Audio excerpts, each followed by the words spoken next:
We have been conditioned to believe that a hard problem like declining testosterone must require an equally hard, agonizing solution. The latest data on male hormones reveals a breakthrough. The solution isn't intensity, it's frequency. For every 1,000 steps you take, your testosterone climbs by 7 nanograms per deciliter. But there is a massive hidden catch. Most people are walking wrong for their hormones. They stroll, they wander, and they get absolutely zero biological benefit. By the time we finish today, you won't just understand why walking is the ultimate hormonal lever, you'll see the exact biological mechanism that protects your manhood. I'm going to break down the 7-point rule from a landmark 2021 medical study that proves every step counts. I'll show you how a simple daily walk acts as a chemical kill switch for the estrogen currently circulating in your body. And most importantly, I'm going to show you exactly how to weave this into your life so that your body has no choice but to start building again. Before we look at why this works, we have to look at what happens when the movement stops. Consider a group of healthy, active young men, guys in their absolute prime. Researchers once put these men into a step count study where they were forced to reduce their daily activity. They didn't change their diet.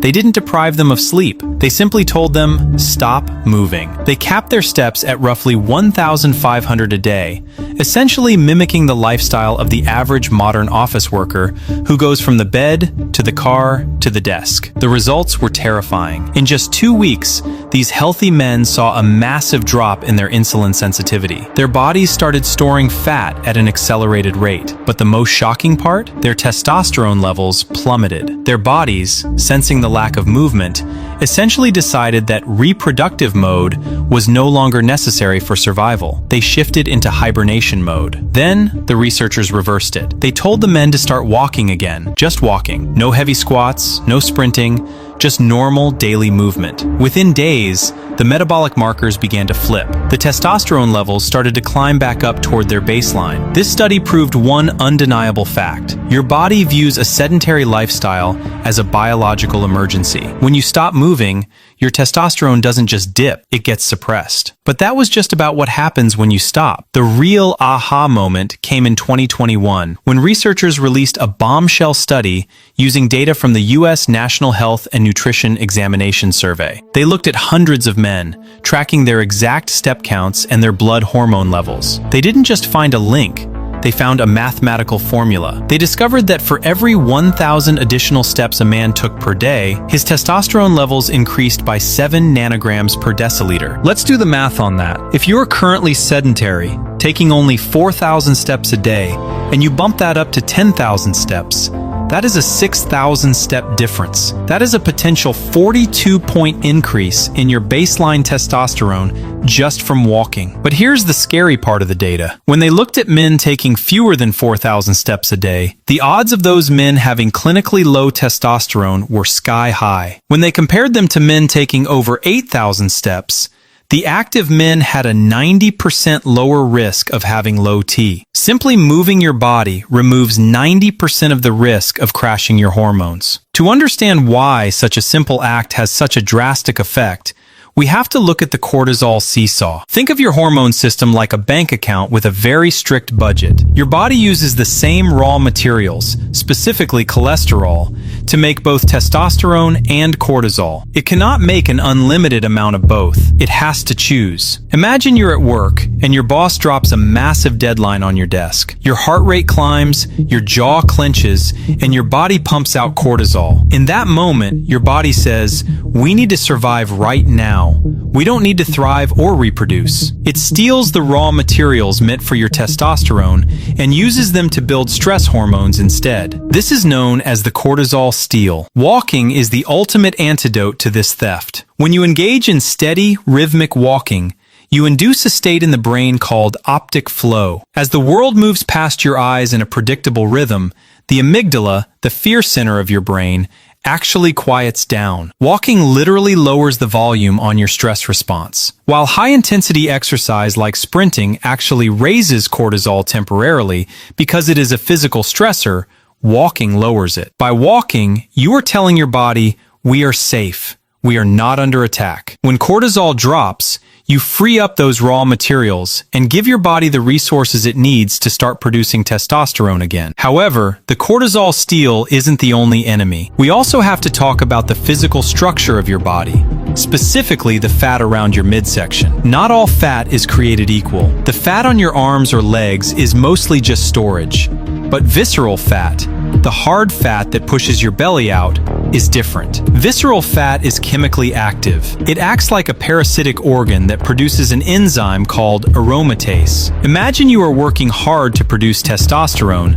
pouring it into a bucket. Aromatase is a hole in the bottom of that bucket, but it's worse than that. It doesn't just let the testosterone leak out, it converts it. Aromatase turns your testosterone into estrogen. This is why men with significant belly fat often suffer from low libido and mood swings. Their own fat is actively robbing them of their manhood. This is where walking becomes your superior weapon. Your body burns fuel differently depending on how hard you are working. When you sprint or lift heavy weights, your body burns glycogen, sugar stored in the muscles. It's quick energy for explosive movement. But when you walk, you stay in the oxidative zone. This is the zone where your body becomes incredibly efficient at mobilizing and burning fat for fuel. By walking consistently, you are slowly starving the aromatase factory. You aren't just losing weight, you are removing the chemical weapon that is being used against you. But what about the food you eat? We've all experienced the food coma. You eat a big lunch, and an hour later, you want to curl up under your desk. That is your blood sugar spiking and crashing. When your blood sugar is chronically high, your body has to pump out insulin to manage it. High insulin levels are a direct signal to the testes to lower testosterone production. It's a protective mechanism. The body thinks the metabolism is broken and decides it's a bad time to reproduce. Most men try to fix this with brutal, restrictive diets that they eventually quit. But walking offers a backdoor solution. Your leg muscles, your quads, hamstrings, and glutes, are the largest muscles in your body. When you walk, these muscles contract thousands of times, acting like a giant sponge for blood sugar. They soak up glucose from your bloodstream without needing nearly as much insulin to do it. Imagine you've just finished a large dinner. Instead of sitting on the couch to watch TV, you step outside for just 10 minutes. By doing this,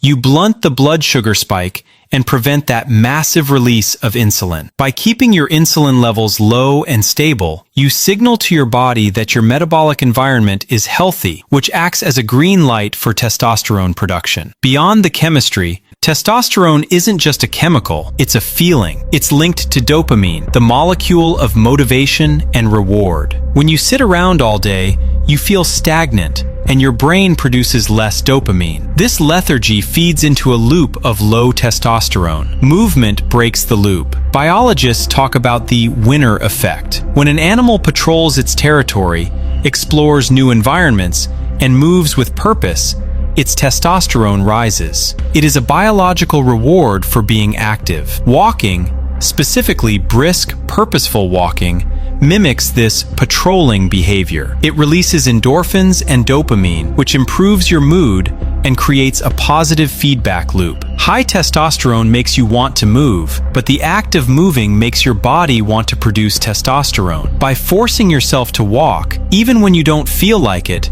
you are jump-starting the engine. Now, how do you actually turn this into a reality? You don't need a complicated training manual, but you do need to understand the 3 pillars of a testosterone walk. First, let's talk about the pace. A casual stroll is great for your mental health, but for your hormones, you need to pick it up. Imagine you're walking through a busy airport and you're slightly late for your flight. You aren't running, but you're moving with intention. You should be breathing harder than normal, but still able to speak in short sentences. This is the sweet spot that burns fat without spiking cortisol. Next, consider the timing. As we discussed with the sugar sponge effect, the most effective time to walk is right after you eat. Instead of one long, grueling walk in the morning, try to split it up. 10 minutes after lunch, 15 minutes after dinner. This dosing strategy keeps your metabolism humming all day long and keeps your insulin levels in check. Finally, think about your environment. If you can, get outside. Sunlight is crucial because it triggers vitamin D production in the skin. Vitamin D isn't just a vitamin, it's a steroid precursor,